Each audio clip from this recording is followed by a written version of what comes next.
सीधा लिए चलते हैं आपको कानपुर। मुख्यमंत्री योगी आदित्यनाथ क्या कुछ कहना है, सुनते हैं। कि सत्यम वद धर्मम चर,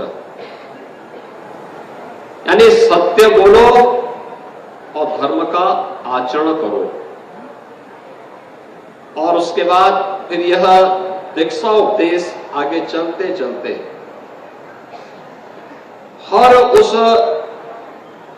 स्नातक के लिए, उपाधि धारक के लिए आवश्यक था कि हम जीवन में कोई ऐसा कार्य नहीं करेंगे जो न केवल इस शिक्षा को बल्कि संस्थान को भी कहीं कटघरे में खड़ा करता हो, यानी उस समय के गुरुकुल की परंपरा को भी कटघरे में खड़ा करता हो। जीवन में अन्य अवसर ऐसे आते हैं जो व्यक्ति को महान बनने का अवसर प्रदान करते हैं, लेकिन यह व्यक्ति के विवेक पर निर्भर करता है कि वह उसको अपने अनुरूप ढालने की सामर्थ्य रख पा रहा है कि नहीं रख पा रहा है, और इसके लिए उसका श्रद्धावान बनना। याद रखना, आप रामचरितमानस पढ़ते होंगे और रामचरितमानस में तुलसीदास जी भी कहते हैं, हमारे शास्त्रों में भी इस बात का बार बार उल्लेख होता है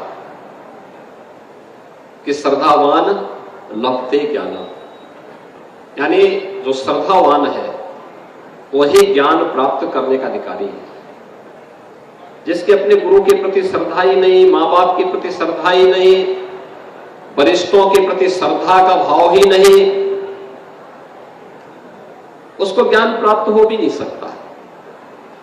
और इसीलिए भारत की परंपरा में प्राचीन काल से इस बात का कहा गया कि देश, काल और पात्रता का ध्यान रखा जाना चाहिए। यह व्यक्ति उसके पात्र है कि नहीं है, और तभी उसको उसके रूप उस प्रकार के ज्ञान से परिपूर्ण करना चाहिए।